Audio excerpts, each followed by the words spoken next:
Good evening, everybody. Welcome to Ask the Experts uh, conversation series. We have a very handsome young man, myself, this evening. No, I'm just kidding. We have a very handsome young man, Michael Teoh. Michael Teoh of Thriving Talents. Of course, we have Coach D. Coach D is our host. Coach D, go ahead, take it away. Michael, how are you? I am doing well, Awesome. coach. Thank you. And hey, thank you so much for being here tonight, man. Hey, it's a pleasure. Thank you. I got to know Chris Randolph. Awesome name. When I got the invite via email, I thought, man, this is going to be a great night. I mean, when you have someone named Chris and you have Randolph, it won't go wrong. And you have Coach D. Coach Wow. D, man. So We things would are not hope going to go so. wrong tonight. So I hope everybody's going to have fun. We'll be talking about some interesting things, but we're going to infuse a little bit of entertainment. And I want it to be, transparent. And let's just have fun. Okay. So again, Sounds it's a good, pleasure Michael. being here, Coach. And Chris, thank you. Thank you, Awesome. Thank Michael. you, Michael. Let's give Michael a virtual hand. Yep. Michael, before we start, I just want to say, right? Many things have been said about you, okay? And I think the one thing that really stuck out for me was that you're like the most passionate and positive speaker for millennials, okay? I Working hope so. professionals, Thank you. right? And we have with the ability to like really motivate and to move them to really work together to bond and perform better at their work. Is that right? Correct me if I'm wrong. Well, that is what my clients tell me. That's what politicians of both sides of the divide, the opposition and the government, would always want to get me to be with them so that I Mm-hmm. could move the younger generation, they say the future of our country. But Mm-hmm. oftentimes I would say that, hey, I'm not here to sell any political message. Not that I agree or disagree, but rather Right. I would focus on the message that really resonates with people. And Mm-hmm. that is just to be a good human being Okay. and to realize that tough times don't last, but tough people do. All Because all of right. us, we're going through our own struggles. And at the end of the day, you may feel that you are the king of the mountain, Mm-hmm. but the next day you could fall. And that is when you need to remember you're not alone. As long as you're willing to ask for help, there'll always be people to help you. So, again, Awesome. coach, Well just wanted said. to share what you heard, what people said about me, what Google said about me, what people have remarked me on the testimonials that I've received on my LinkedIn. Mm-hmm. I mean, they're all just very, very kind people. I mean, Right. to be honest, I'm a believer where if anyone out there would regard me as a success in any way, I would say, as much as people tend to say, you're a very smart guy, right? I'm not sure Mm-hmm. about the good looking part though, Chris. Just that people say, oh, you're a very smart guy. But in all honesty, Mm-hmm. I don't think I am that smart. I just think that I've just been very blessed that I've met a lot of good people like both of you that Oh, is giving me a chance to speak tonight. And all of you over there on Facebook watching, hey, my love to all of you. Just mm-hmm. by you tuning in, I want to give you 110%. I'm sharing with Coach D. Let's have fun tonight. But I also want to make sure that I share with you perhaps some failures, some mistakes that I've done so that you can avoid it. It's at Wow. my expense, right? Oh, I've lost like hundreds and thousands of dollars in the mm-hmm. past on silly mistakes, Okay. especially when you're a successful entrepreneur, you're riding high and you feel you're unstoppable. But if tonight, any of you that's listening to this right now or watching this, if you could learn something and avoid that hundreds and thousands of dollars worth of mistake, I would be happy for you. And all I ask is be nice to the next individual that comes into your life. Okay? Wow. I think that's Thank you awesome. so much, Michael. Thank you. Pleasure, pleasure. Yeah. Michael, your team, you and your team at Thriving Towns have been like creating results for clients for almost like what, 2012? Is that right? Since 2012, that's right. Right. Right. And Yep. you've been spreading your custom make speaking and training service. Now, let me get this right. It's over 40 countries. 41 countries to be exact. Okay. The last country that we were in was in South Korea. Okay. We were in Busan and Seoul. In Seoul, we were invited by one of the more prestigious universities to Mm-hmm. go there and work with their superstar students that are Wow. about to graduate. So that was an amazing experience. And then COVID-19 happened. Mm-hmm. So we were bound to stay in our country, Malaysia, Kuala Lumpur. That's where we're based, Okay. and that's where we are at right now. Yeah. Cool. Hey, so you've been featured in the Star. Oh, yes. right? I've been featured in the Star newspapers in Uh-huh. Malaysia. I think the one that really raised eyebrows was when I got featured on CNN 3 times. And that Wow. was way before the Star newspaper in Malaysia even published me.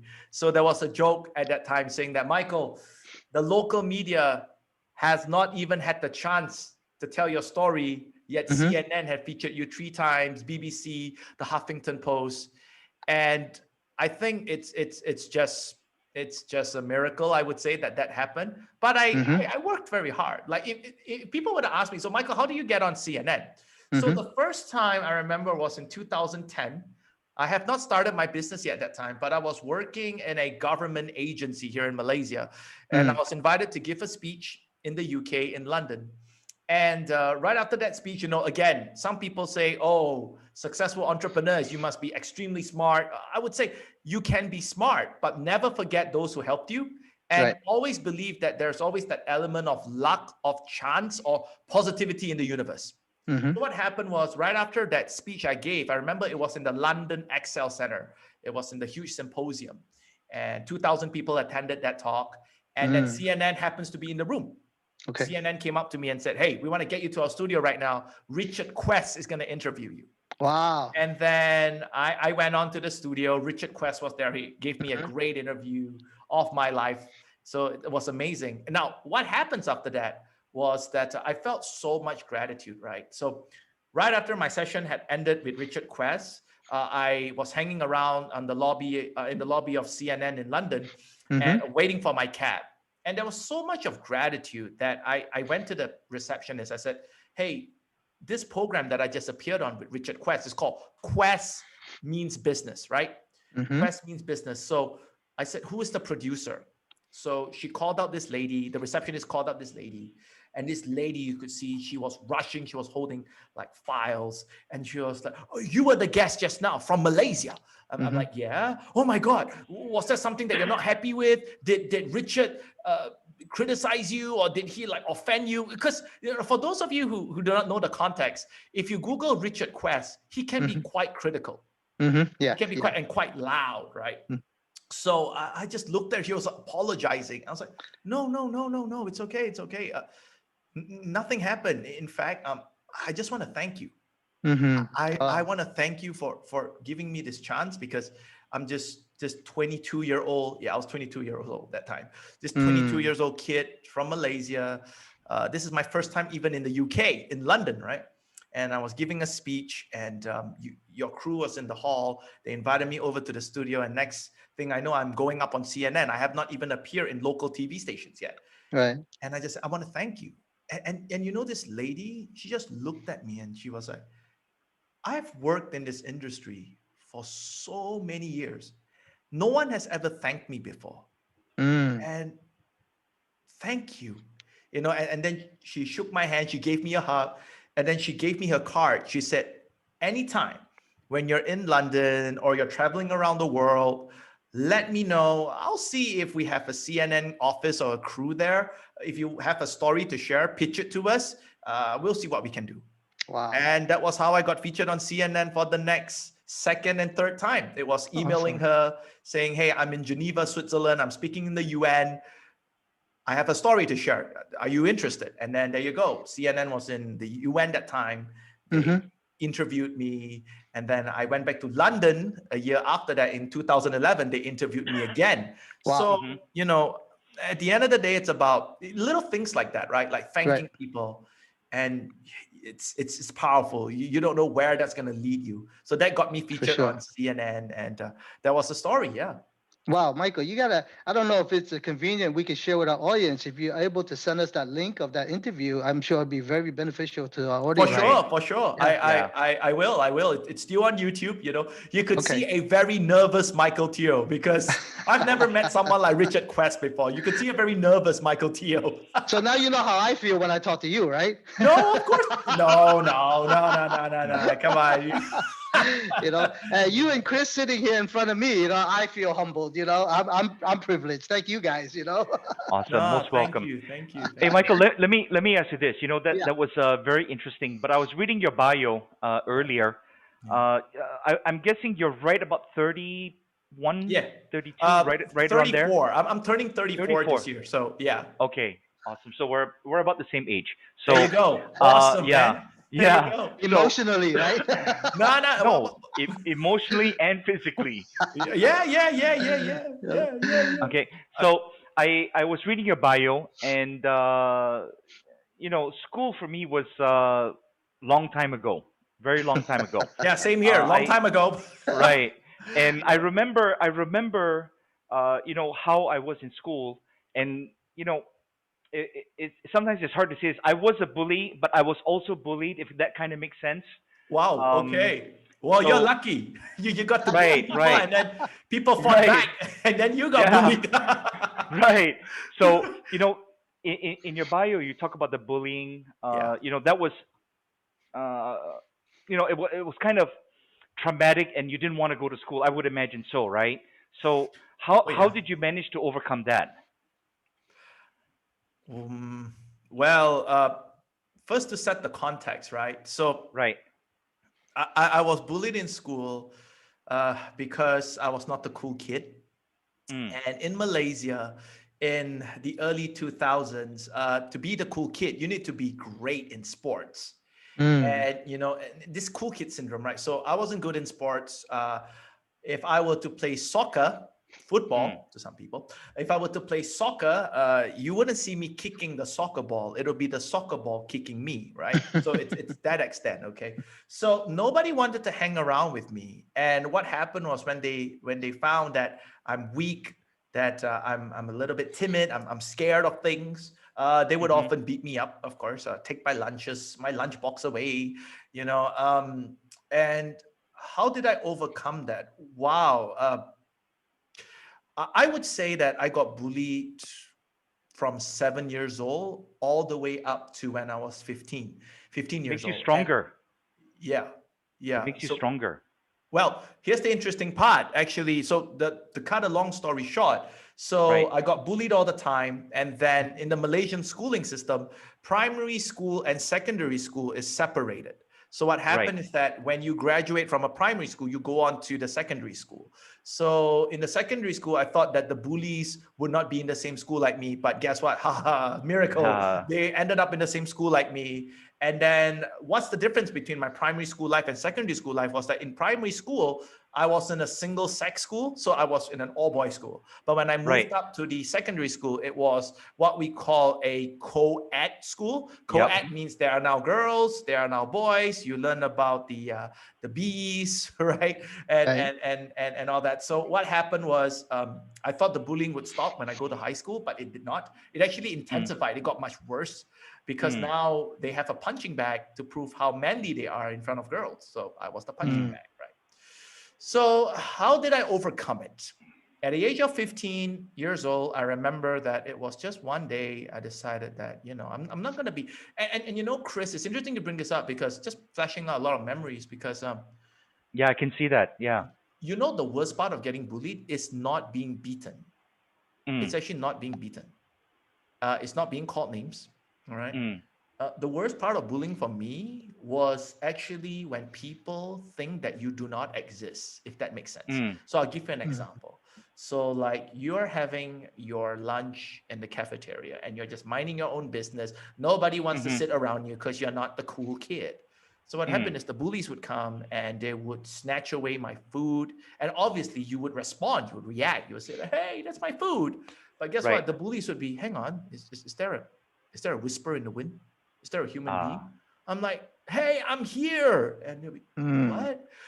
And that at a young age, that plays with your mind, right? Mhm. That plays with your mind. And I think Made you feel insignificant, right? you feel insignificant. And then, I love my parents. I love my grandparents. They're amazing. But Mhm. then I think kids those days, they don't know better. So when they come back from Disneyland, my friends, they were like, Michael, where did you go for holiday?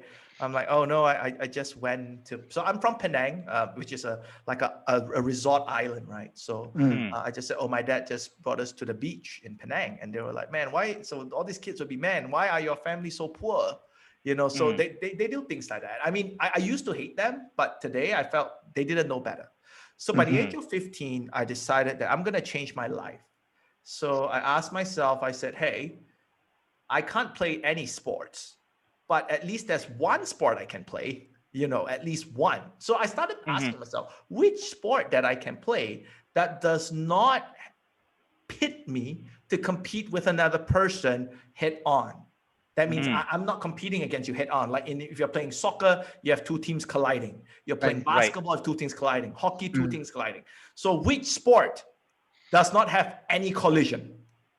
Take a Ping guess. pong, Ping badminton, pong? No, ping pong. tennis. There is. Yeah, Oh, really? there is. I mean, you're whacking the ball. Yeah. Track and field. Okay, very close, Chris. Very close, very close. Okay. So what happened is that I decided to run a 100-meter sprint. Mm. So your 100-meter sprint. Why a 100-meter sprint? It's not really even track and field, because track and field, you have to run like around the field. This is Mm. just 500 meters. It's a straight line. Nothing's gonna go wrong. You just start from the start to the finish line. It's a straight line. That's it, Michael. Don't screw it up. Guess what happened? So I trained for like 2 months, and I was all confident. And I remember it was like the school sports day, and I was there, and there were like, I think 900 people that was watching. And then I was there, and my teacher came up to me. They call it my sports and fitness teacher. He came up to me and said, "Michael, are you sure you want to do this?" And I'm like, "Coach, I've trained for 2 months for this. I'm gonna do it, And the coach told me, like, you're gonna lose. I'm like, that's fine. For me, it wasn't about winning. It was just me showing the bullies that, hey, I could You could do something. do something. Yeah. Right. So what happened was, with all determination, I was at the starting line, and the referee prepped us all up. He blew the whistle, and I ran, right?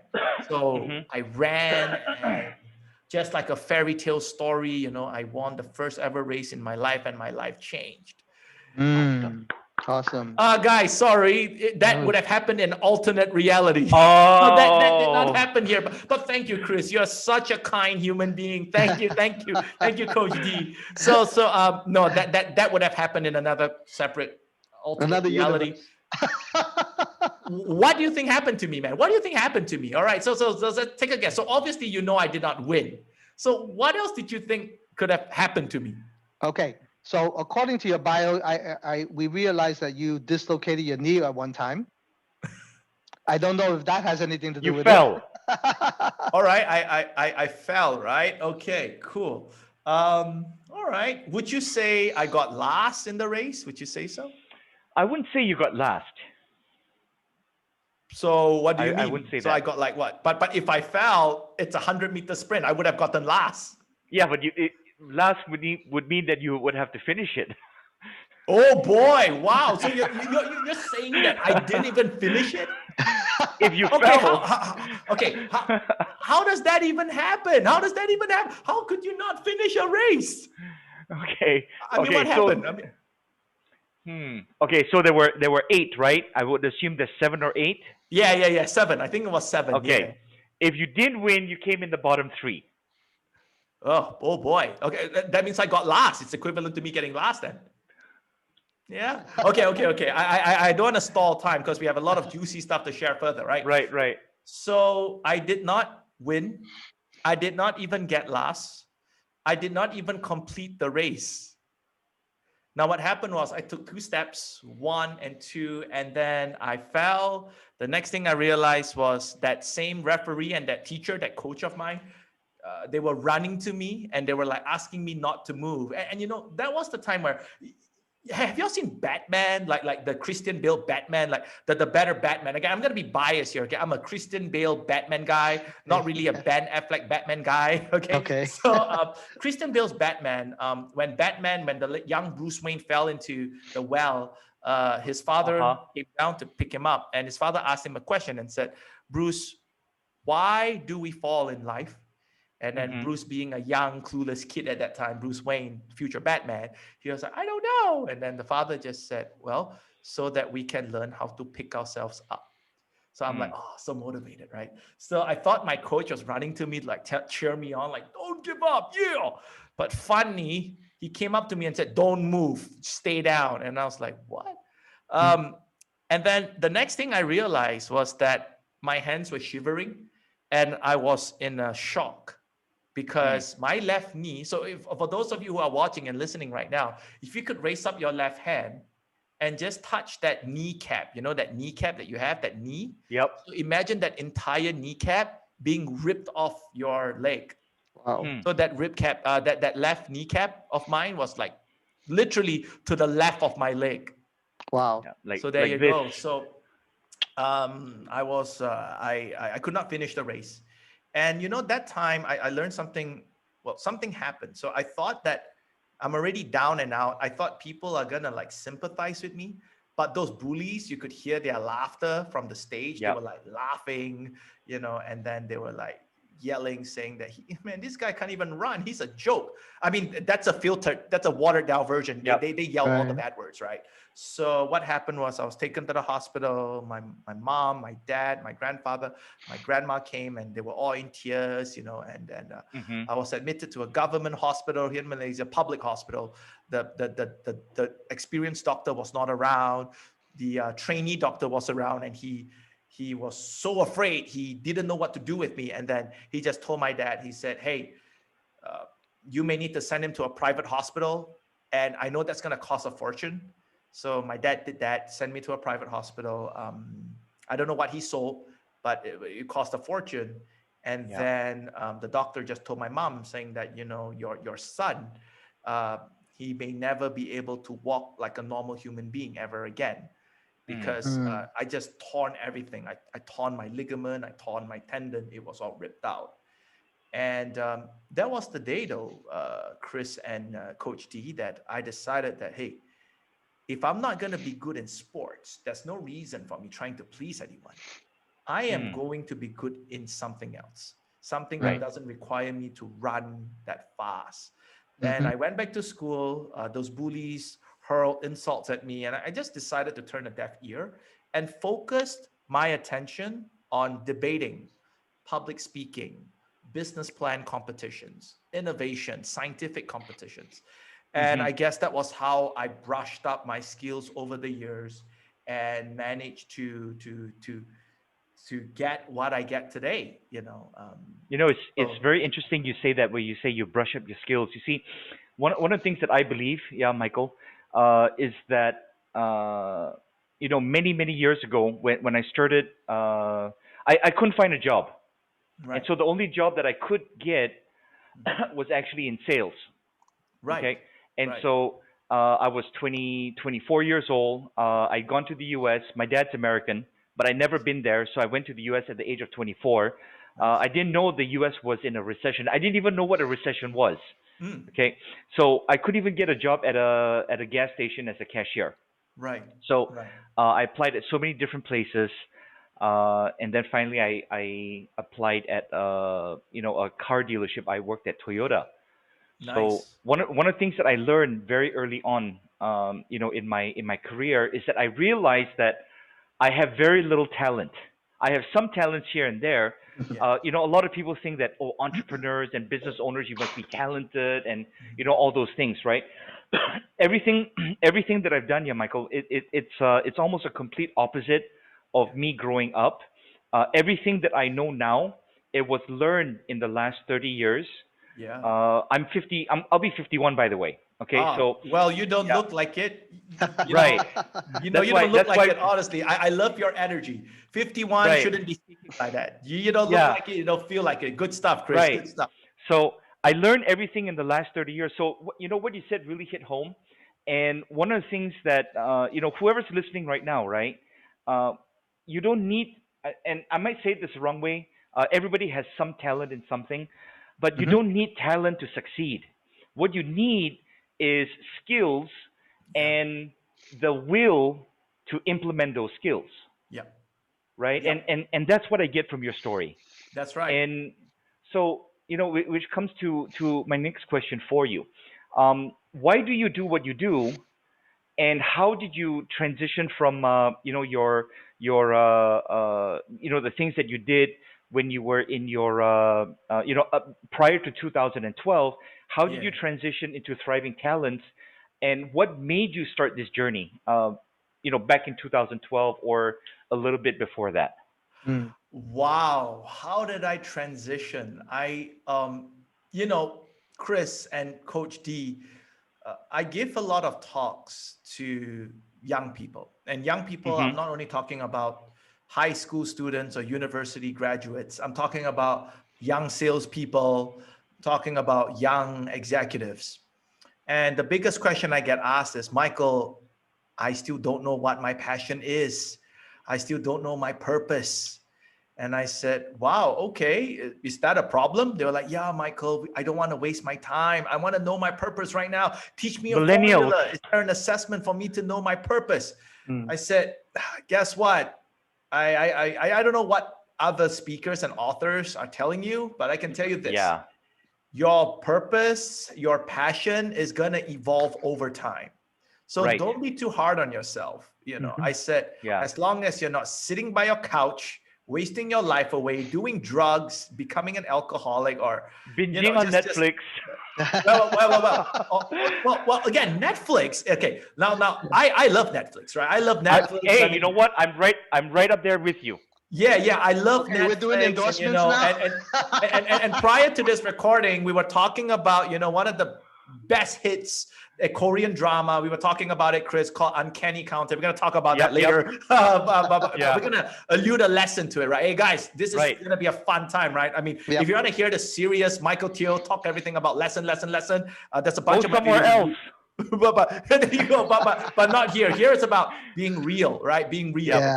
So having said that, so that's my advice to people. I said, as long as you're not wasting your life away, keep on experimenting, keep on exploring. And normally they'll say, Right. what do you mean keep on experimenting? I said, that was what I've gone through. So I remember after high school, I went to a local college here in Penang, Malaysia.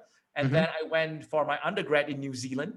And then that was when I studied marketing and international business. I thought I loved marketing. I still do. But then I found another passion when I was studying, and that was corporate consulting or management consulting. I got involved with 2 apprenticeship programs that changed my life. I loved them to bits, Deloitte and the Boston Consulting Group. Wow. And then I came back to Malaysia in 2009, and I find myself in brand consulting. You see, so I'm into consulting, right? In consulting.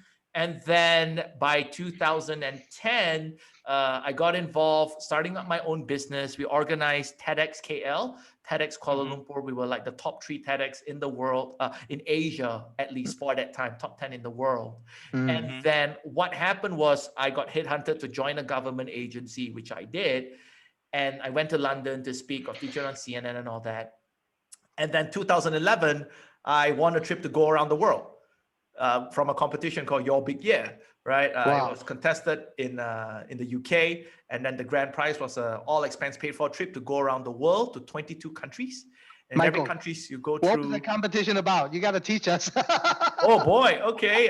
Okay, we will get back to that in a moment's Okay. time. Yeah. So we're gonna talk about that competition, because that competition gave me the chance to not only go to countries that some I've never even heard of, some I've never even been to, like Honduras, Guatemala, Mozambique, so I was in this country. So it wasn't like a 5-star luxury trip, but Right. it's the trip on humanitarian missions, working with social enterprises, working with local government leaders that really, really opened my eyes. So Okay. I was traveling around the world. Some people say soul searching. I enjoyed it. 2012, I came back, and then I went back into management consulting. And I think that's the part when I had this tingling in my life saying that, hey, you're not really enjoying this anymore. I think you want to impact more people. So you seem to love to speak. You would notice that I cannot stop speaking. I tend to love Couldn't to tell, speak. Michael. No, thank you. So I decided to, okay, let's just set up a training company. Went 6 months with no clients, because who's going to buy a training service offered by a 24, 25-year-old boy? I still remember as I walked into some of my clients' office, and they're look at me, they're like, sorry, I think you got the wrong time and date. We're expecting another Michael Teoh, who's the trainer, not the guy applying for a job. And I'm like, no, I'm Michael Teoh. I am the trainer, Thriving Talents. And they looked at me. They were like, no, wait, where's your boss? I said, Wow. I'm the salesman. I'm the janitor. I'm also the boss. It's only me alone at the company at that time. And you could see the shock at their face. They're like, are you serious? And I'm like, yeah, you want to come in and train my leaders? I'm like, I'm a millennial. Millennial is the largest group of the workforce right now. I can speak to your millennials. No. So 6 months went on without a client. And then, I prayed. I'm a believer in prayer. So I prayed. I was down to like 900 ringgit. How much is that in US dollars? Let's say About Maybe 200. 200 Plus US minus. dollars. I was Yeah. like, Yeah. I was down, and and at that time I just said, hey, at least I tried this passion. At least I tried this business. And if it doesn't work out, it's a good lesson. But I won't beat myself too hard out of it. Okay. Right. But I prayed, and then guess what? The first client who gave us a job was Microsoft. Wow. And that changed everything, because I mentioned this over and over again, because Microsoft is I'm using a PC, I'm using Android phones. People have said, hey, that's not the Clubhouse app on Apple. Get onto Clubhouse, you'll be great. I'm like, I don't have any Apple products. And they were like, what are you talking about? I'm like, yeah, I'm PC all the way, because Microsoft gave me our first contract. It wasn't big, but at least that started the snowball effect. Gave you the snowball start. effect. Yeah. So that started off, and our second client was Intel, and then General Electric. So we were the young kids, the small kids working with the big boys. And I think Coach D may have read this before. It's part of my profile. Microsoft was also the one who invited President Barack Obama to visit my training. Yeah. And I mean, come on, that's the best testimonial you could ever get. Yep. You're right. And Microsoft didn't have to do that, but Right. they saw my passion. They knew I looked up to President Obama. And when President Obama came to Malaysia for a one-day visit, they decided that, hey, Michael, we're gonna try to squeeze him into your workshop, and then he's gonna come as a guest, and then he's gonna deliver a speech right after your workshop. Wow. And that's amazing. And so that was my transition. So in a nutshell, what lesson could I share here? Keep exploring. Don't listen to people saying, people would tell you things like, oh, you got to know your passion. How many university grads get stuck because the first thing they say, Michael, I don't know what I want to do. And I just say, just do something. And you know what, Michael? What if your passion is crime? Well, passion is crime. Okay. Yeah. What if your passion was crime? Right? No, don't follow that passion. Go the other way. Yeah. Right? Yeah, but okay. Then again, if your passion is crime, what I would say then it's either there are two ways, right? It's either you take the first route, which is experiment with it and hopefully not get burned, but you will still get burned anyway, either by the cops or by the gangs. Something happened. Right. Or number two, seek counsel, seek advice, and that's what I did. Before I went to training, and I did consult with my mentors, and I said, I want to go for training. I know I'm young, age could be my limitation.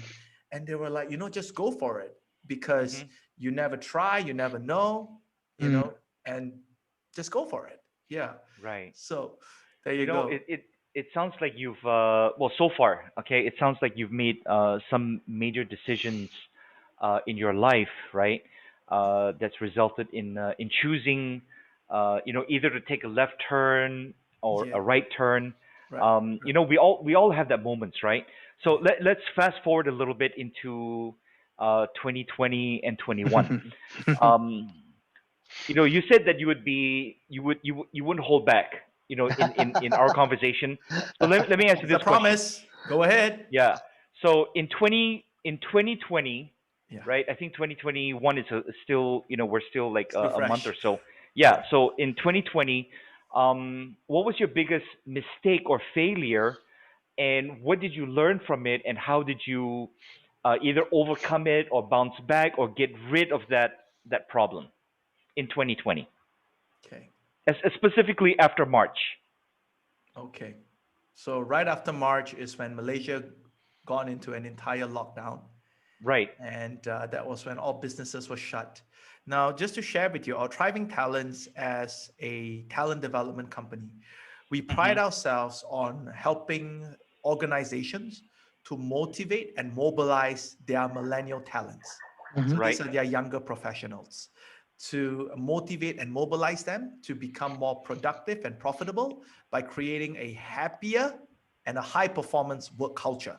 All right. We do that through Okay. training, coaching, consulting, some of the projects what we do. One of the interventions that we are very famous for is that we're able to design employee engagement around experiential platforms. For example, we could teach leadership by bringing you into the depths of the forest. We have the security, we have everything there, and then let you learn about leadership through survival games. We let you learn Mm. about teamwork by shipping you to an abandoned island and you have to survive there for 3 days, 2 nights, building rafts, fishing for your food. We have done all that before. So all that's amazing. So when the pandemic hit us, all those activities were canceled. They Mm. Had were to stop. either postponed or just outright thrown out of the window. And at that time, my company, we had 13 full-time staff, 13, 1 3. Um, the first failure that I had to go through was by September, out of the 13 staff that I have, I had to let go of 10, Wow. Mm. meaning there's 3 left, including Oh, me, 3. So there's 2 okay. left technically. So what happened? Of course, it was a blow to me as well at that time. Sure. Let me share this. A major lesson I've learned from that is that in March, there were already cracks because this team of people that I work with, I mean, they're great. God bless them all, but they have never faced a pandemic of an economic impact like COVID-19. So when Well, all I the think shops yeah, were, none of us have, right? yeah. But these are Yeah. all like much younger people, Mhm. and Yeah. they do come from a better social economic background. So what happened was they never faced that. So when I was trying to rally them up to like, hey, let's embrace this challenge, just do it, right? Um, Mm-hmm. I think it's because as a leader of the company, as a business owner, I Mhm. changed my mind too many times. Now, again, some people said, Michael, it's not your fault because at that time we were all adapting. You were experimenting new things for the survival of the company. I get it, right? But I was changing my mind too often. I guess my instructions were not that clear. So it caused a lot of frustration in the group. Mm. Mm. And when there was so much frustration, what happened was it influenced the culture. There you go. The person who teaches Fortune 500 companies on having a happier culture now is getting the other rare end of it, right? Like So pressure for yeah, everyone, right? pressure for everyone. And then what happened was because they were all working from home, I couldn't track what they were doing. Yeah. So Mm. most of them were not doing anything at all. And Right. then I felt very negative because I felt like here I am working hard, doing whatever it takes. And Mhm. I am Mm-hmm. carrying the burden of 12 other people Yeah. behind my back, and, and, Mm. and again, Yeah.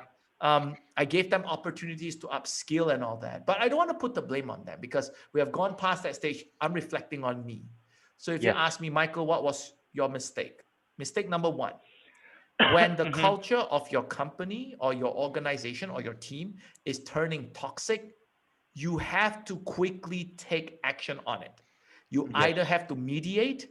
If you have tried to mediate, yet there is no result from it, you have to remove the dead weeds. Mhm. Right. You Triage have to. and expel. Yep. I didn't do Yeah. that until Okay. September. Because And of when, your yeah, like emotional attachment, right? yes, It's you kind of felt like, oh, I owe them something. I'm the leader. yeah, I got to take care of them. yeah, Mhm. And then it's like, come on, guys. And then some of yeah, them are going, no, you know what? Or we can't do it, or they don't yeah, do what they're supposed to do. yeah, But you yeah. felt the emotional attachment, and you still try to carry them along. That's That right. That's right. that's it. It sounds like that's the one thing that you would have done way earlier than you should have, or the one thing that you should have done way earlier than you actually did, right? I would say that if we were to put this in a practical application for our listeners and viewers out there, Mm-hmm. I Mm. would recommend that give yourself a time limit. So again, Yep. don't fire your toxic people because some may change. Some. Right. Hard to So what change you want to though. do is, sorry, say again. I mean, once they get to that part, it's hard to change. It's hard to Well, change back. but you see, maybe because I'm such a compassionate person, right? So I Right. tend to think that people can still change. So here is my method that I've devised after going through that, because I can tell you, paying them off cost me a bomb. Yeah. Because all these guys in Malaysia during the pandemic, so they got a lot smarter. So I gave them a lot of time. So they knew that I was not happy with them. And then Mm. they Mhm. went to seek like industrial legal courts. So they Wow. were saying, Mm. you're going to let us go. You got to pay us 3 months of our salary without doing Yep. anything. And I'm not going to even come Yep. to office. So I did Yeah. that, but again, no qualms to them. They have their rights. We pay them off, giving them a softer landing, right? But if you're to Mm. ask me, how do I apply it? This is my suggestion to managers or business owners out there. Number one, have a time limit. Give yourself a strict deadline saying that, okay, I know now my company is in a toxic environment. I'm going to give myself 1 month to talk to all of these people and to try to mediate. Okay. Mm. And then give them a second chance, give yourself a second chance to manage them, to lead them, and said, okay, right after that first month, after mediation is done, the second month, give them their new KPIs. Let them know what does the goalpost look like. Mm-hmm. Right. Now, at the end of the second month, if there are still those who refuse to cooperate, who refuse to work, just remove them as soon as possible. That was the Yep. lesson that I had to learn the hard way, because those that felt that they are not performing, Mm-hmm. sometimes Mhm. the worst thing that they can do is that they will influence the high performers. And that was what happened to me. Right. So the ones that did not perform, I had to let go. The ones that were doing remarkably well for my company, they resigned. Mm. Oh. Okay. They resigned. And then when I asked them why, and they were like, Michael, I'm with you, right? But look at our team. They're not with you. Mm. And I know you are like trying to rally us up, but you're taking 10 steps ahead, but we are pulling you back 15 steps. So Mm-hmm. Michael, I can't work here because I know that, I can see my colleague, she's watching YouTube and I'm here rallying the troops with you. But Mhm. if she's not going to give a damn, why should I? And then she Right. tendered her resignation. Wow. You know, I started my company in San Diego in 1998, about Right. 22 years ago. Right. And the hiring and firing, I've become a little callous, or Right. I built up a resistance to it, Yeah. and I don't have, how would I put it? The first few years, I was young. I was in 1998. I was 27, 28 years old, and everybody that I hired was older than me. Yeah. And my dad is American, my mom is Chinese. So, but I was brought up in Asia, so I Yeah. have that Asian mentality. It's like, oh, you're older than me, so uncle or Yeah. big Yeah. Yeah. brother, Mm-hmm. Yeah. right? Yeah. So, and I worked very hard to let that go. Right. And in my third year in business, I had one of my best guys. His name is Daryl. Yeah. This was he was with me. Now I started my company in the spare bedroom of my apartment by myself. So 6 months inspiring. later, Yeah. right? So 6 months. It took me about 5 6 months, and I generated enough revenue, and I opened the office, and then I started hiring. Nice. Daryl was with me right from the beginning. He was my number one guy for 2 years. Nice. And I won't mention any last names. We've lost contact, Yeah. from the year 2000. Yeah. But Daryl loved to gamble. He would go to the casinos and he would disappear.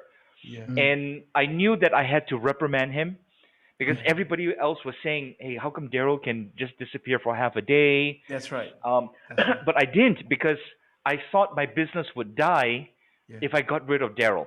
Yeah. Mm-hmm. Yeah. Okay. Yeah. And Yeah. so Yeah. one day I said, you know what? Enough is enough. I Yeah. said, pack up your shit and get the F out right now. Yeah.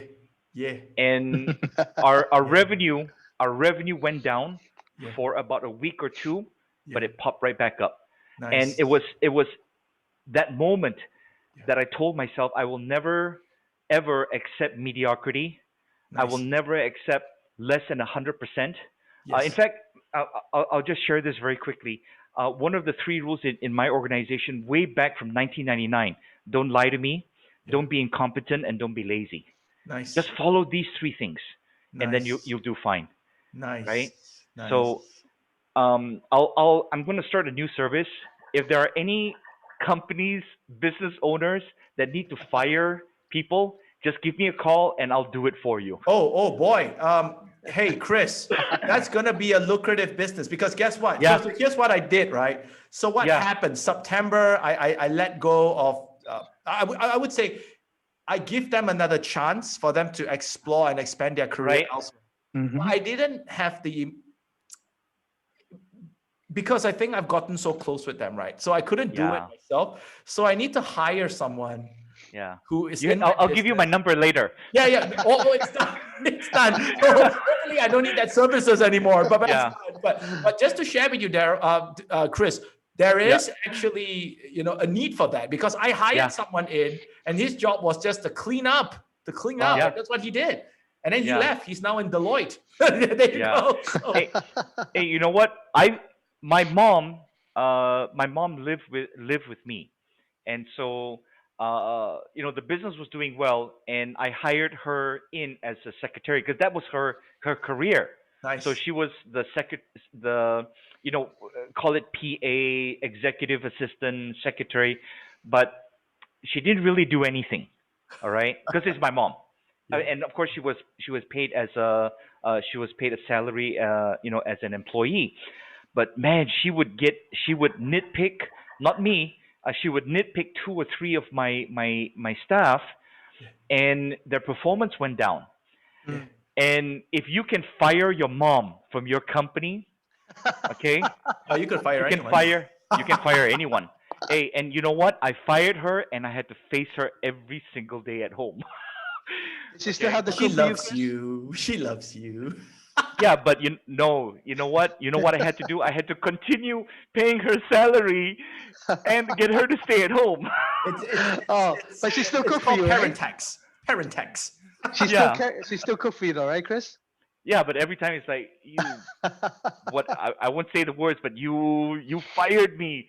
Yeah, Uh, mom, but I'm still paying you. Secretly deep inside, Chris, I'm sure your mom's proud of you. You're still able to pay her like salary. She's not Yeah, working with you, but she's proud of you, man. yeah. yeah, for Well, sure. yeah, For sure. it was a very hard decision. I Yeah, mean, that for was a sure. very hard decision. For sure. Mhm. There's a question. There's a question here for you, Michael, from one of our audience right now. It says, Michael, how do you manage to survive after September with less people in your team? For sure, you have limitation. Yeah, I did. Yeah, yeah. Number one, truth be told, we were not getting the business volume that we used to get. I mean, last Mhm. year was the worst year ever.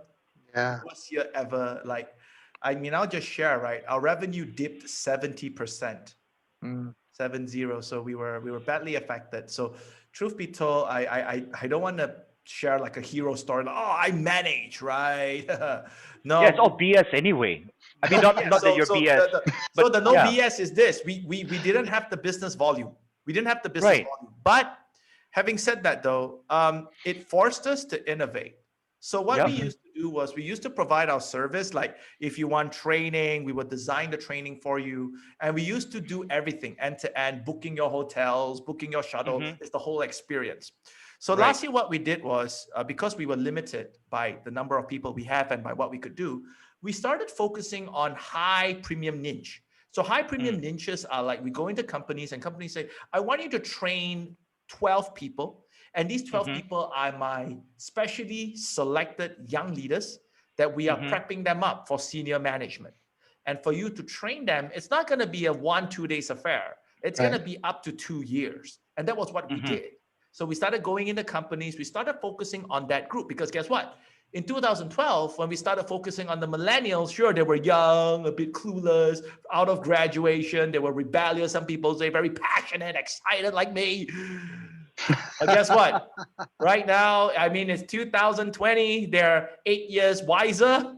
So a Yep. lot Mhm. of these millennials grew up with us and they are now ready to take the next level of leadership. And that is where we support them.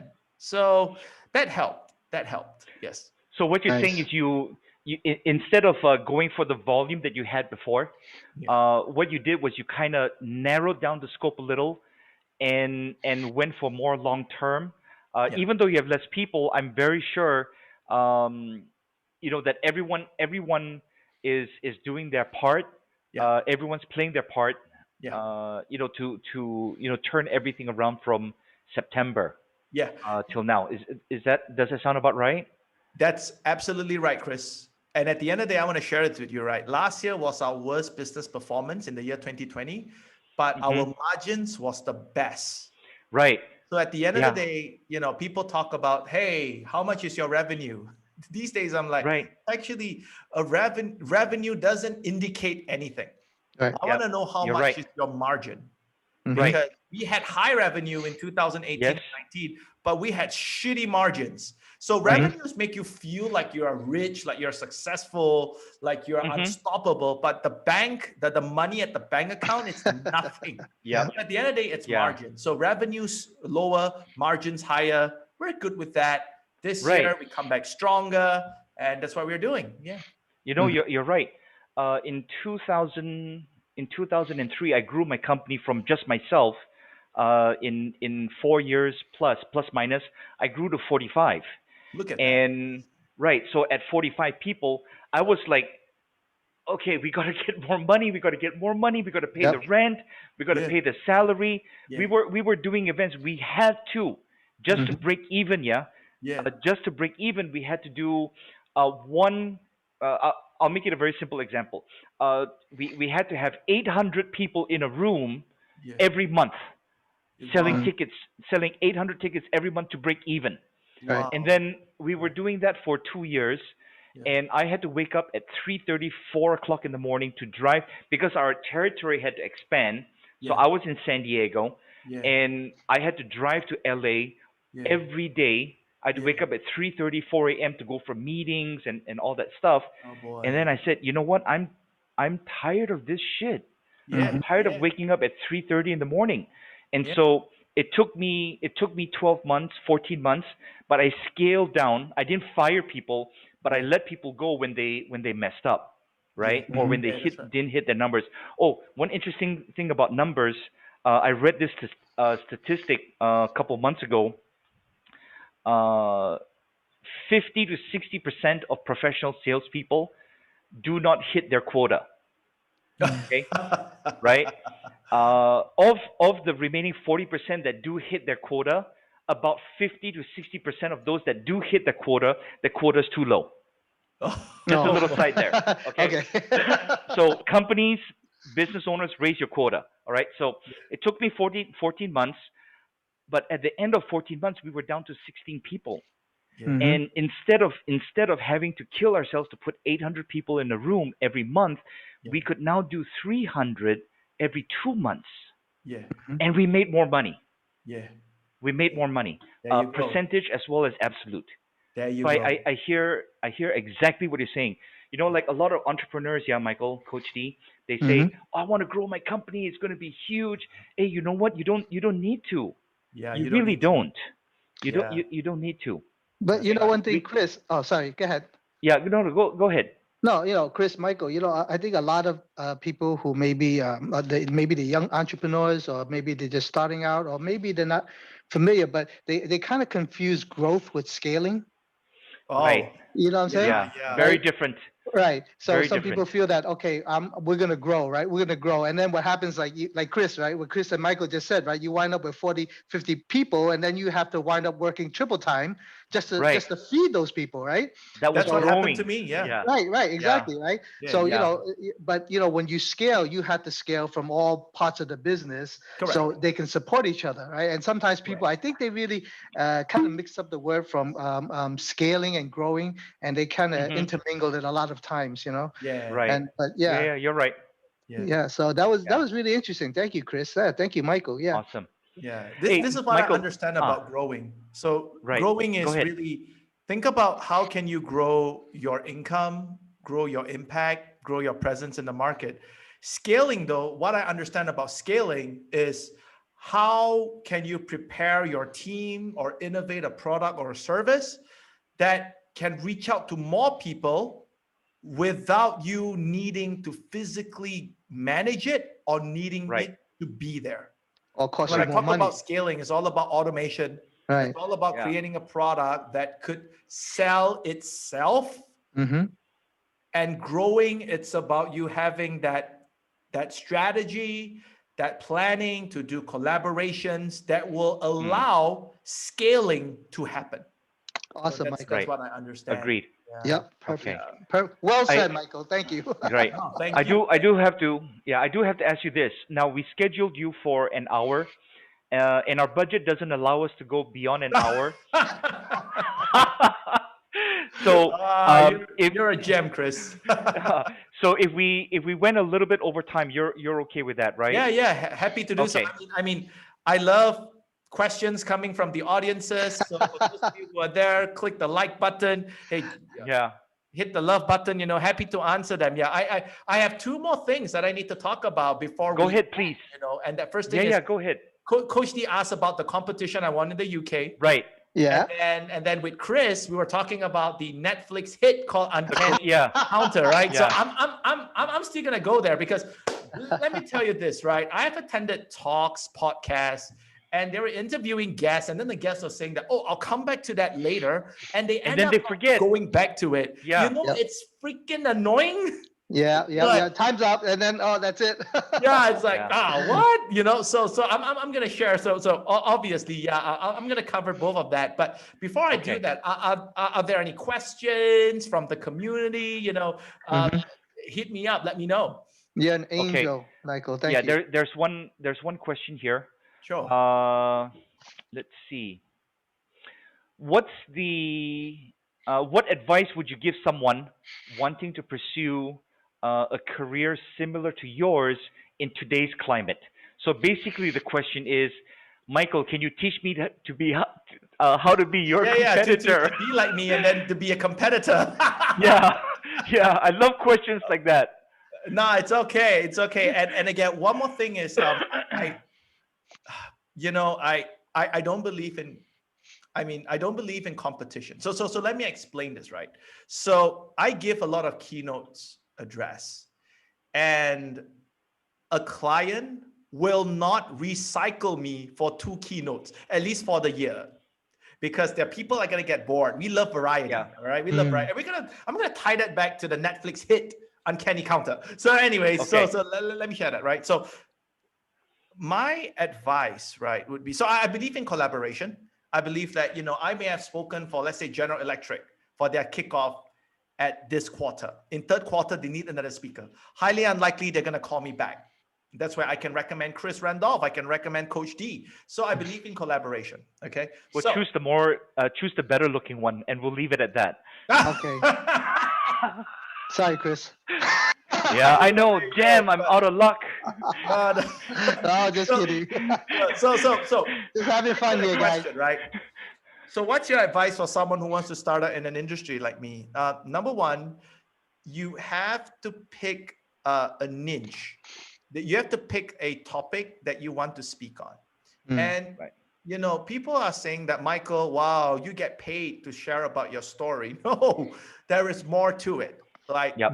for whatever story you want to share with people, you have to ask yourself, what is it in it for them? If your story is just going to allude to the lesson of never giving up, keep trying, that's no longer enough. So Yeah. my first advice would be, Or side hustle. so I identify your niche. I had to throw that in. So there you go, right? Identify your niche, know your story, and always ask yourself, what is it in it for them? Why should they listen to your story? That's number one. Number two, always know this. People are vain these days. They buy you because you are associated with a more prominent brand. If you're a newbie, why would they even give you a chance, right? So Mhm. that's Right. the part here where you need to give yourself some time to experiment with the industry. What do I mean by that? So here is my practical guide. You start off by offering your talks. Okay, some people say give it for free. You can, but if you can't, try to charge even a minimum. Mhm. Go Yep. to college, go to universities, go to high schools, and start practicing your skills there. because obviously these are like the safe heavens where it's okay. If you make a mistake, at least you learn. You could join Toastmasters, a very, very powerful community there to help you speak.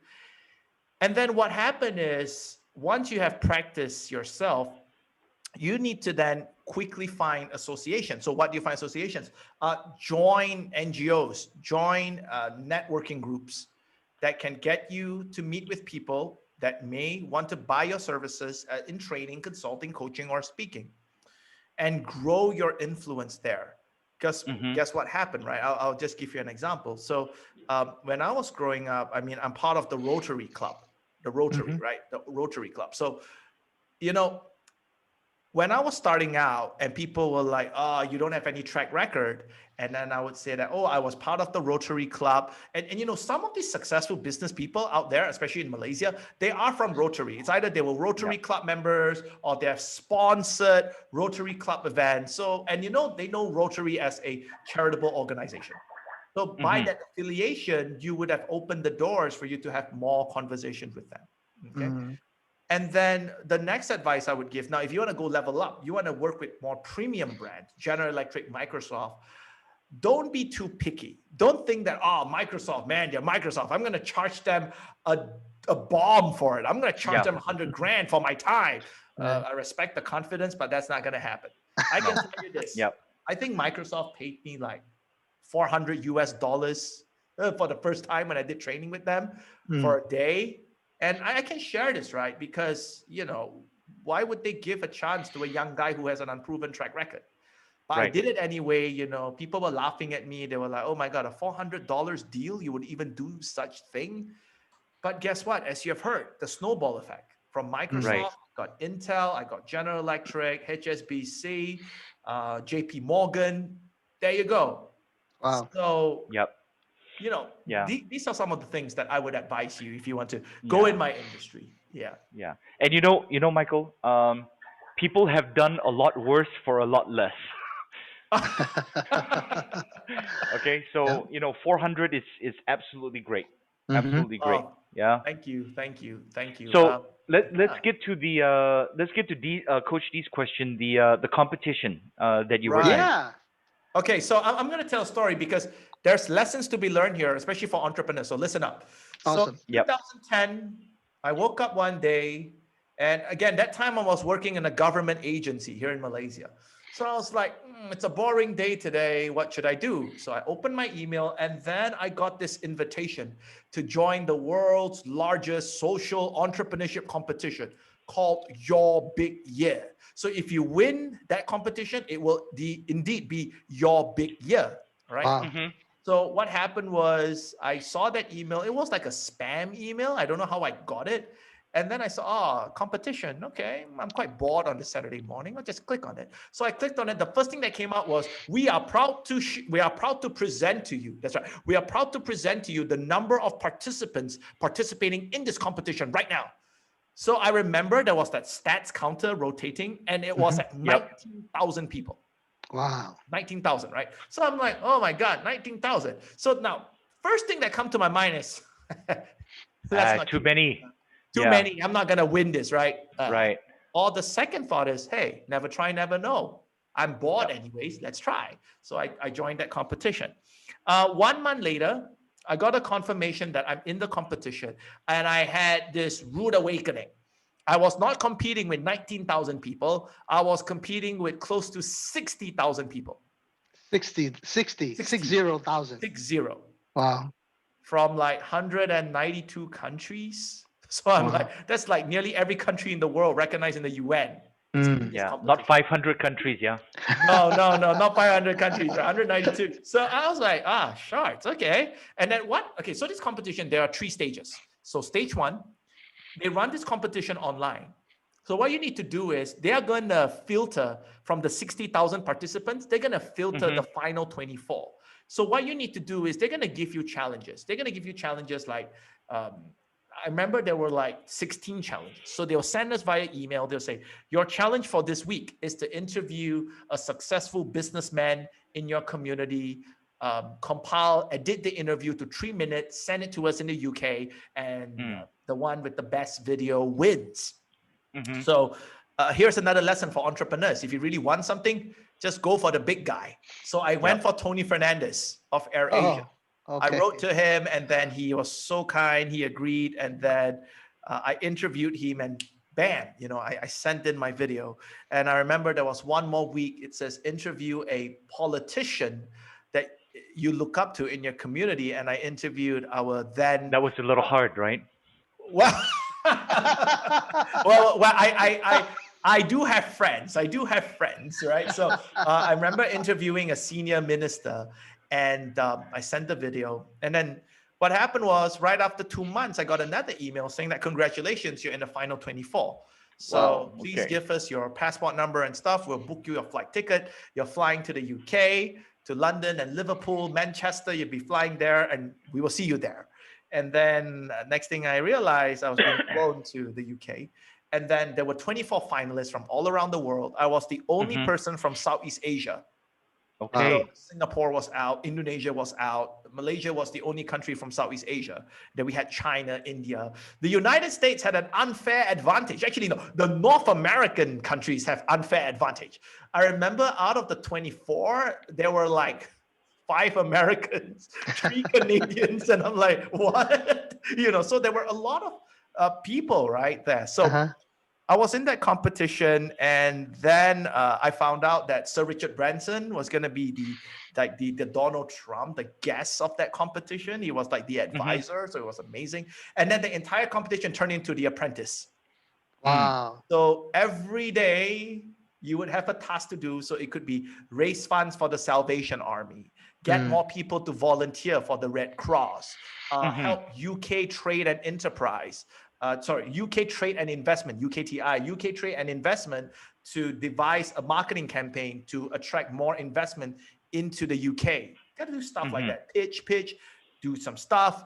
And then from the final 24, they slash you down to the final 8. So let me just go in a little bit, right? So, okay. So one of the tasks, so out of the, I remember there was like, 11 tasks, because we're there for 11 days. No, there was like 10 tasks, right, that we had to do. And I remember my team won, like out of 10, we won like 8. So my team and I, we were in a team of 4 people. We were already guaranteed the final 4 slots in the final, right? But what's the secret behind it? So here's the secret, right? It's about, I believe it's about being resourceful. Every time when you say you don't have enough resources, it's not that you don't have enough resources, it's that you have an unresourceful mind. So, Right. To give you how I was thinking when I was there, I started contacting, because I'm Malaysian, right? So I started contacting our Malaysian High Commissioner, embassy, and I said, hey, I'm in this competition. Can you help me out? And then they would give me contacts of Malaysian student associations that was based in London, Liverpool, Manchester, wherever I was when the task was happening. Right. So every time when I was doing the task, I would be contacting the Malaysian student associations there, universities, and I'll get them to work with me. So what happened was, as we were like raising volunteers for the Red Cross, normally in a typical average team, you have 4 people going around the streets of Liverpool at that time, asking people to sign up their hours to volunteer. I had like 16 people. Wow. And, and I can tell you, in that competition, I was not the most well-liked participant.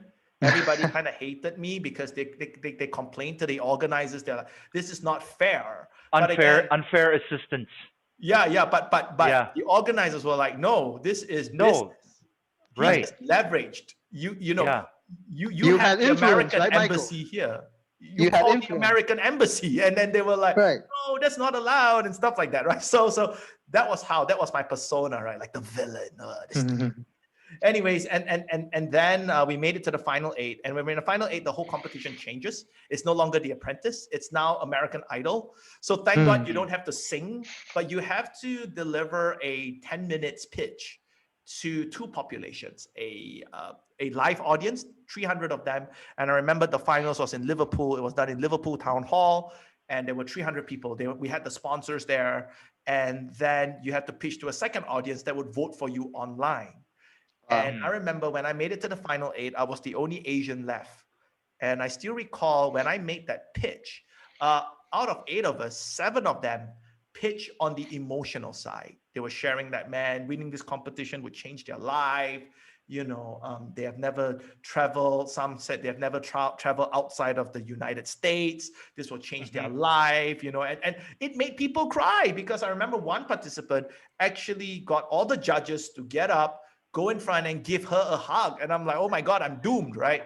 But when it came to my turn, I was thinking, why would people give a F about whether you have traveled or not? If you want their vote, you need to show them how hard you're going to work for them. So I went up there and I just said, hey, my name is Michael Teoh. I'm from Malaysia. I want to let you know, yes, if I win this competition, you are going to fulfill my dream to travel around the world. But that's not the case. Let me tell you what is the case. The case is, if you vote for me, you're not voting for my dream, you're voting on a plan. So here's what I'm going to do. If you vote for me, if I win this competition, in the first month, there's going to be an orientation. I will be staying in the UK. I will be attending public relations training. And then what happened is, right after that, I'll be assigned to my projects in the 22 different countries. In each country that I go to, I will bring your voices there. What do I mean? I would start a vlog of all my experiences. I would publish a quarterly report to show you, because of your vote today, how many lives have you impacted through the humanitarian works I've done.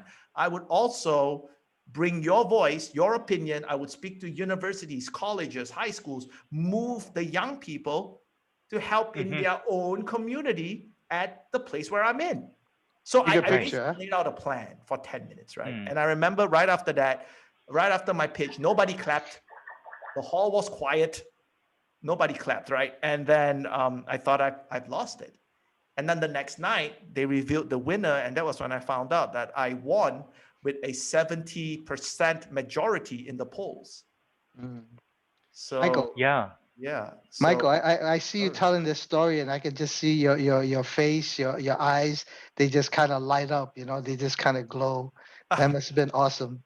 Oh, thank you, Coach. Yeah. Thank you. I mean, I think what you did, right? I mean, that's a fantastic memory. I think what you did, Michael, was instead of making the prize about, for me, my benefit, you made it like, this is for you.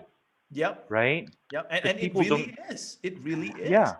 No, it's for sure. It's a bigger picture, instead of just like the contestant themselves, but it's really a bigger picture of what you intended to do with the winning. Yeah. Right. Yeah. Awesome. Okay, let's talk about Uncanny Encounter. Okay. So just to share, so Chris, you have finished the series, okay? Right. Would you like to give a summary of what the series is about Sure. to our audience here before we dive into it? And guys, for those of you who are still watching this, I mean, Chris and Coach G, they're amazing. Don't tune off. I know you're thinking that it's now going to talk about entertainment stuff. No.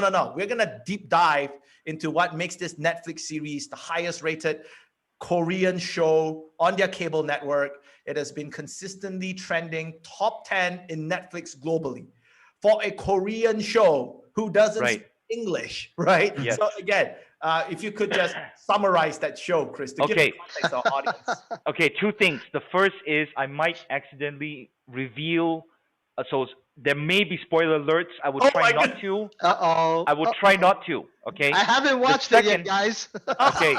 The second thing, which I'm going to share with you, before I talk about Uncanny Encounter, is that any video that I watch, you can look down on me. You can say that's stupid. Any video that I watch, I always increase the speed. 1.25, always. Really? Well, wow, okay. Especially if it's not English, because you have subtitles, right? And then you see the people moving. Every movie is like now an hour, so I get more done. Okay, so Uncanny Encounter, it's about these spirit catchers, right? That run a noodle shop, but that's their front, and they're supported by this rich guy, and he funds them on everything, and he gives them tools to go out and catch the spirits. But they're not really people. These spirit catchers, they're not really people, because they were brought back from the dead. They were brought back from the dead, and then they have kind of like a guardian angel for each of them. There's like 4 or 5 of them. Correct. And so each one of them has a special ability. Yes. And with each one of them has a different special ability, so they have to combine together to get the Yes. job done. Yes, So in a done. nutshell, that's what it is. Chris, Hey, no spoiler spoilers at alerts. Not all. bad, No not bad. spoiler alerts. Yeah. No spoilers at all, guys. Hey, go and watch it, okay? So, Chris, with your permission, okay, so I'm recovering from what my fiance taught me is called post-drama withdrawal syndrome. Okay. And what are the symptoms? You finish the season and you are so in love with the drama that you feel emptiness, you feel that you're Yes. lost, you feel that you have no Yeah. more purpose in life. That was me Yeah. this morning. I have two words for you. Yeah. I have two words for you. Sweet home. Okay. Uh-oh. Here's the catch. Here's the catch. All right. So for those of you watching Netflix, let's do this. Okay, let's do this. I'm geared up. Chris, for your information, here's what happened.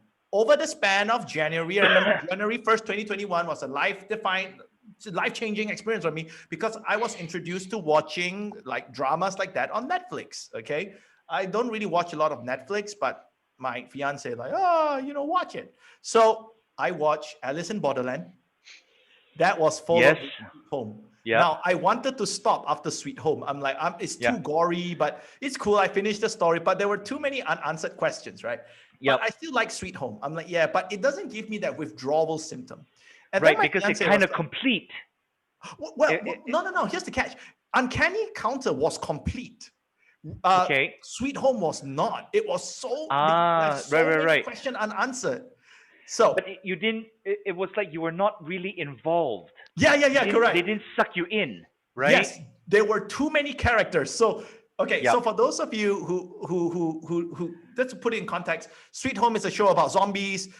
It's a bunch of people trapped Monsters. in an apartment, Yeah. and then there were monsters coming out, and there were too many people that Right. it didn't allow you time to get invested into the characters. Yeah. Mm. To So you kind of identify like, with them. man, this guy died. Okay, I Yeah. feel Who sad. is he, right? Yeah. Now, so I watched Sweet Home, and then my fiance told me, dear, let's watch Uncanny Counter. The first thing I saw, the picture of Uncanny Counter was 4 people in red jumper suits jumping off Yeah. roof. And I'm like, rooftops. And I'm like, what Yeah. joke is Yeah. this? And she persuaded me, I would say persuaded, for like a week. She's like, just watch We it. are recording this. Yeah. So she was like, just watch it, right? And I was like, is it better than Sweet Home? And she's like, it's better. And then I went to IMDb, the site, the website ranking. Yep. I went there and I remember the Sweet Home got an aggregate of 8.3 out of 10. Mhm. If you check Uncanny Counter, they are at least a 9.6 out of 10. Wow. So they are that good, right? So I was like, okay, Mhm. let's give it a try. So Uncanny Counter, I don't want to spoil anything. I love the show, but one of the things that I was just having this off camera with Chris and Coach D, that drama, number one, it's a drama about teamwork. It's a bunch of misfits. You have an old auntie, you have a guy who's rude, you have a girl who's like really behaves more like a boy than a girl, and then you have a boy who's like a total nerd, total loser, and they're all trying to work together, right? And you grow with the character. So you could learn teamwork lessons from there. And it really gives us this reflection that in building an organization, you do not need the perfect team, but you need to work in a team in order to be perfect. Right. So that's what happened. Number 2, the second thing I learned was, there was that one character. I won't spoil it. There's one character, and he's obviously the main character. He's like the most powerful of all, right? But because he feels that he's the most powerful, he would always feel that he could go out on his own. Mm. And life would give you this, right? Life would give you like the first few villains he met. I mean, he pummeled them easily alone, and he's like, I'm unstoppable, king of the world, right?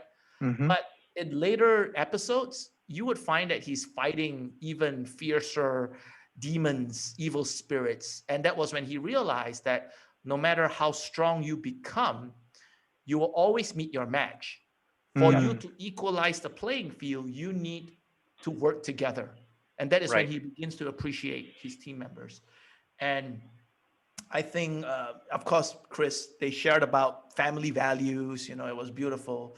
There was romance thrown in, but not too much. Something I like about it. It's not too much of romance. It's just nice. But if you were to ask me, Michael, come on, just summarize. Why do you love Uncanny Counter so much that you have withdrawal syndrome, right? And I would say it's because of the roller coaster emotional ride that the series brings the audience through. In Yeah. one episode, you could feel sadness. Yeah. You could feel you want to cheer for the character. You could feel love, family values are explored. You could feel Mhm. that, wow, teamwork is very powerful. And you have all that. And it Yeah. is never a boring episode because it is Agreed. like a roller coaster. We're getting What are your comments. thoughts, Chris? Well, we're getting comments. Agreed. Agreed. Agreed with Sweet Home. Yeah. Of all the things we get comments on, right? Well, No, yeah. but yeah, I mean, yeah, it sounds like a really great storytelling. Now you guys got me hooked. That's probably the first thing I want to talk to my daughter about if she's seen these Oh yet or yeah. not. Oh yeah. Oh, Oh I'm yeah. sure she has. Oh yeah. I'm sure So Probably. she so has. so let me share, right? Withdrawal syndrome is this. You finish the season and you're like, oh my God. And you start Like, Googling season 2, and you know that it's only going to be out early next year, January 2022. And you're Oh. like counting down the seconds and the minutes of Mhm. how far you are from that release date. And then you start researching about the cast. You Yeah. start going through YouTube to look for clips of behind the scenes. So I did all that, right? So just to share with you, Chris and Coach D, Sweet Home. Let's talk about Sweet Home. Let's not confuse Sweet Home and Uncanny Counter. Right. Sweet Home, the producers and the directors wrote the series with the intention to have a season 2. Yet, as of this morning, Sweet Home has not yet been confirmed by Netflix for a season 2. Mm. I think it's inevitable because there's so many loose ends that have not been tied. So Yep. I think Sweet Home may get a season 2. But here's with Uncanny Counter, which really made me respect the director even more. I don't know how to pronounce his name. It's a Korean name, right? But when the director wrote Uncanny Counter, he wrote it as just A one season. standalone. It's a standalone. That means Yeah. I'm not putting all my eggs in one basket. Whether it succeed or not, I'm fine because it's only one season, right? And guess Mhm. what? Uncanny Counter is confirmed as of January 25th that there will be a season 2 and filming will start in September. That is how much research I've done. So it's like, so again, what can we learn from this, right? Like, for Sweet Home, I think when the director was at the storyboard, I think he has grand vision, but Mhm. I think it's also very important for us to not put all eggs in one basket. Or one of my mentors would tell me, do not count the chicken or the chicks before they hatch. So Sweet Home is still, I'm not sure if there's a season 2. For Uncanny Counter, it is confirmed that they have a season 2. And I think because the director and the production team was more grounded, they were like, let's tell this one story. I felt Yep. Sweet Home was like, let's tell a lot of stories so that we can Mhm. have a lot of season or spin-offs. They were trying to go for Mm. the Marvel Cinematic Universe. Mm. That it's tough. I mean, DC tried to replicate it. They failed miserably. Hopefully the Snyder Cut. Chris, do you follow superhero genre? My son is very into it. He's Okay, like, okay. So Snyder Cut for Justice League is coming out. Hopefully that saves the DC cinematic universe. But for Marvel, I mean, Marvel they've built a strong foundation. Again, with Iron Man, right? Iron Man, they built it as a standalone film. They can be standalone, and then it kind of fits together. Yes. If we care, and I don't mean to offend anyone. If we care, then it can fit together. But Yeah. if we don't, it's like, so what? Yes, that's You right. could you could watch. There's probably about what 12 movies in that whole That's a jigsaw lot. puzzle thing, right? Yeah. You could take one or two out, and Mhm. it'd be okay, Right. Yeah. right? Yeah, that's right. Yeah. That's Yep. right. So like Sweet Home, you're a bit lost right now. Like, oh my God, what's happening? But Uncanny Counter was just nice. Guys, Yep. go and watch it. It's Yep. It's nice. amazing. It's amazing. It Yeah. is nice. Well, let me ask you our final question of the evening, Sure. Michael. Sure. In our conversation, and I don't feel like we've actually gone about an hour and a half already. Yeah. But we've already gone about an hour and a half. Hmm. You mentioned mentors a couple times. So Right. my final question for you is a very simple question. And of course, I'm going to lead you down this path, right? um, for any business owners, any professionals, if you lead a team, if you run a company, if you are responsible for revenue, customers, marketing, interacting with clients, if you need to feed yourself, Yes. if you need to take care of your family, how important is a mentor or coach in guiding you in those things? It is extremely important. Even for myself, I have a group of mentors. Now, some Hmm. people would tend to think that, oh, so you need to get Richard Branson as a mentor or Bill Gates. Not necessarily. You can get them, but how do you get them, right? Read Hmm. their books, follow their progress. But mentors can appear anywhere. I mean, mentors can be your customers, mentors can be your Right. clients. It is as easy as you asking them, how can I serve you better the next time? Mm-hmm. And Hmm. people like to feel the little sense of vanity, little sense of Right. significance. Once you do that, Right. they're going to tell you how to serve them. And if they like you a lot, they're going to recommend you to their friends, and that's where your network grows. So having a mentor is extremely important. Having a Hmm. coach, it's very, very extremely important as Yep. well. A coach Yep. is someone that may not give you answers, but a coach is there to guide you to discover answers from within. Because Right. once you discover answers from within, you are more highly likely to follow through because it is your own answer. I Mm-hmm. have Hmm. personal coaches, Coach D here coaches a lot of people as well, a lot of, I know, top executives. So again, it's very important. It's very important. Right. Having a coach also allows you to avoid costly mistakes. Right. Some people say, Michael, hiring a coach is not cheap. I'm like, yeah, wait until you step on a mistake or I say a Yep. landmine. That's going to Mm-hmm. cost you even more. Get a Right. coach. At least a coach could tell you where the landmines are. And then Right. what happened is you can avoid it. And Right. whatever knowledge that is given by the coach or the mentor to you, it Hmm. stays with you. It Right. is It's not like an it installing is not software. yeah, yeah, it is not Mm-hmm. an exhaustive resource. It stays with you. I mean, Yep. long enough, if you have learned from a coach, maybe one day you could be a coach to someone else. So Mm-hmm. again, that's what I do. In fact, just to share with you, Chris, just one last thing, a trivia note about me. I love products. I love brands. I mean, we use brands and products every day. I mean, I drink Mm-hmm. Milo, I drink Lipton tea. I'm using DG. I mean, I watch Netflix, obviously, right? And one of the things I love to do is that I always go back to these companies. Like I went to DG. DG is one of our telecommunications company here in Malaysia.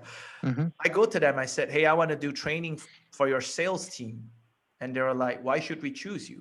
And I just showed them my phone because I am your customer and I'm your happy customer. I want to see you succeed. Let me work with your team. Wow. And that was how I got the project. So again, this is very much related. You must be thinking, how is this related to what's coaching and mentoring, right? Again, when you're being coached or you're being mentored, you learn up all the knowledge, give back, get Yep. someone else to be Mm-hmm. your coachee, your mentee. And Yep. that's how we can all come together to make the world a better place. Yep.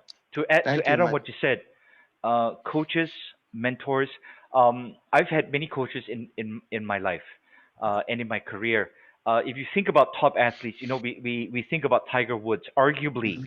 Yeah. not the best man, but one of the best golfers. Yeah. In our time, right? Yes. Yes. He doesn't have a golf coach, Yeah. right? Yeah. What he has is a swing coach, Yes, a that's right. putting coach, Yes. and he has coaches for every part of his swing and every Yes. part of his game. Correct. He doesn't just have one guy telling him, "Hey, swing this and putt it and put it." He has several. Yeah. One of my first coaches, um, he was not a friend. He was someone that was introduced to me. Yeah. I paid him. This is back in 1997, 1998. I paid him 5,000 USD a month Wow. for Nice. basically a 45-minute conversation. If he felt generous, it would go up to 50 minutes once a week. All right. Wow. Wow. This guy, I'm sure you all heard of Richard Bandler and Grinder, right? Bandler Yeah, and yeah, Grinder, yeah. right? Yeah, NLP. So, right. So Dr. Moyne was the teacher's assistant to Bandler and Grinder. Oh, Mm-hmm. nice. right? So Dr. Moyne was my coach for 2 years, and I paid him 5,000 a month to basically teach me, for 45 minutes a week. Mm. And Wow. so basically it's a $1,250 USD back in 1997. Yeah. It's not even an hour. I was basically paying 1,200, $300 an hour. Yeah. Mhm. And would were there some months I didn't have the money? Yeah, Mm, honestly, yes, especially in the first few months. But mm. you know what? The money that I invested in him teaching has made me probably 80 to 100 fold. Yeah. Over the last 20 25 years. There you So go. for the young ladies and the young gentlemen, the not so young and the not so good looking, ladies and gentlemen listening to us right now, I urge you, get someone to help you. Yeah. In fact, I urge you Mm. from the bottom of my heart, I urge you, get in touch with Coach D. Yeah. Give Michael a call. Mhm. Get these gentlemen, have a conversation with them. Yeah. I promise you, and we didn't say that you're gonna coach anyone, yeah, Michael. We didn't agree on this, right? Mhm. But what I'm telling everyone listening, yeah, if you think that you need to improve, if you think that you need to do better, if you think that you need to motivate yourself, Yeah. if you need to get out of the shit that you're facing every day, Yeah. get in touch with Coach D, get in touch Yeah. with Michael. I promise you, it's a conversation that is well worth the time to seek them out. It's Oh, very kind of Okay, you, Chris. Thank you. okay. thank you. Thank you. Yeah. Um, But the same with you, Chris. Anybody who really wants to make some big bucks, call Chris. Nice. He'll get your yeah, team on board. He'll get your team ready. yeah, Nice. yeah. Nice. I'm. They're way nicer than I am. I'm the one that fired my mom. Well, you got to Hey, do what you got to do. Gotta exactly. do what you gotta Exactly. do. Michael, I sincerely appreciate, and Coach D, we sincerely appreciate the sharing that you had with us this evening. No, thank you. Really appreciate the time that you contributed. I Yep. made a joke earlier that we couldn't afford it. We really cannot afford it. Michael contributed his time pro bono this evening. So Yes. let's give a Oh, virtual hand thank to you. Thank Michael. you. Is there any final thoughts, any final advice, Mhm. or any golden nuggets that you want to share in the next 1 or 2 minutes before we wrap up for this evening, Michael? Thank you, Chris. Three things. First thing is number one, they could connect with me on LinkedIn. Hmm. Okay, Michael Teoh Lim. Send me a message over there. I'm on we'll put that Instagram. out for you also. Yeah. Yep. Oh, thank you. Thank you. I mean, they can connect with me over there. And sometimes, I remember when Coach D approached me and we were speaking at a university forum together. And Coach D was like, hey, would you be interested to speak? And I remember coaches, I replied Coach quite fast, right? And then Yeah. Coach D, Yes. oh, okay, wow. Wow. Okay. I just say, yeah, I agree, right? Um, and why am I sharing this is because when people connect with me, sometimes I feel that they feel quite nervous because oh my God, I'm gonna ask Michael Teoh a question. Is he gonna charge me money? Oh my God, is he gonna be like giving me half-ass answers because he's gonna need number one, I'm not a coach. So a coach really it's Coach D. I can give some Yeah. sharing, I can give some guidance, all right. But the coach here professionally, it's Coach D. But what I can do though is I can help you guys out if you guys want like a second opinion or like just from my experience, how would I approach it? And some people would say, but Michael, how can we afford it, right? Word of mouth at the end of the day, Mhm. you may have friends, if you're an entrepreneur, but you may have friends who work in companies that say, hey, I need a training, I need a speaker to come in, motivate my team, or to give new strategies, new insights to my team on either motivating my younger workforce, uh, enhancing the performance of my sales teams. Hey, just recommend my name. Not everything needs to be in payment. Sometimes if you Mm. really find value from what I'm sharing, Right. just get me out there. So that's the first thing. Yeah. So connect with me on LinkedIn and all that. Number two is I want to thank you again, Chris, and also Coach. Thank you. This is amazing. I had a lot of fun. I had a lot of fun. We're being candid right here. Coach D is the most meticulous person. That's why he's a coach. A coach is supposed to be meticulous. Coach D learned it firsthand when he was dealing with me. He was like, Michael, what question would you like us to ask you? I'm like, I'm okay, anything. But then Coach D is like, no, I need you to be prepared. I want you to get value. I'm like, no, it's okay. But guess what? If that is Coach D's persistent engagement, his style, imagine what he will do for you if he's coaching you. Because he's not gonna let you off, guys. He's gonna handhold you. He's gonna grind you for your best to come out, right? So that's what he did to me. He kept asking questions. Are there questions? Do you want to talk about this? I'm like, I'm fine. Let's make this a casual. It's a fun session. I mean, we talked about Uncanny Counter Sweet Home. Okay. So again, and firing my mom. Thank you, Chris, for hosting, and happy to be back for future episodes. Let me know. I also have a few friends of mine who I can recommend as guests. Sure. Awesome. Just to make it, special for you. And lastly, the third thing that I'd like to share is my personal life mantra. So I have 2 life mantras that I hold close to my heart. Number 1 is never wait for opportunities. Always create opportunities. Life is much more fun, fulfilling, and exciting that way. Right. My second mantra in life is when you do something, always have the aspiration of walking with the kings, but never ever losing that common touch. Yep. Wow. Awesome. Awesome. Very nice. That's it from me. Thank you, everybody. Beautiful said. Looking forward Thank to you. connect. Thank you, Coach. Thank you, Michael. Michael. Thank you, Chris. I want to wish you and all our audience and our people watching us now, wish you all a very happy Chinese New Year. Gong Xi Fa Chai. Yes. Gong Xi Fa Chai to all our Chai. audience, to everyone, and Yes. that everybody stay safe. And dining's allowed now. Dining's allowed. 2 It's allowed people. now. Okay, and just thank you very much again, Michael. Thank you again, Okay. Chris. Thank you again, Coach. Okay. Thank you. Take care, So everybody. I want to thank everyone for taking part in our Facebook Live session. We'll try to do other sessions with Michael and Coach D, 3 of us, because I think the conversation took a very nice turn. And Yep. I want to like I said, I want to thank everyone for watching. We will sign off now. I'm going to end the stream on Facebook Live. And I'll put all the links to get in touch with Coach D and Michael in the descriptions. The recording will be available on YouTube as well. So have a fantastic evening, everyone. Thank you, Coach D. Thank you, Michael. Good night, everyone. Thank you, Chris. Good Thank you very night. much. Good night. Good night, guys. All right.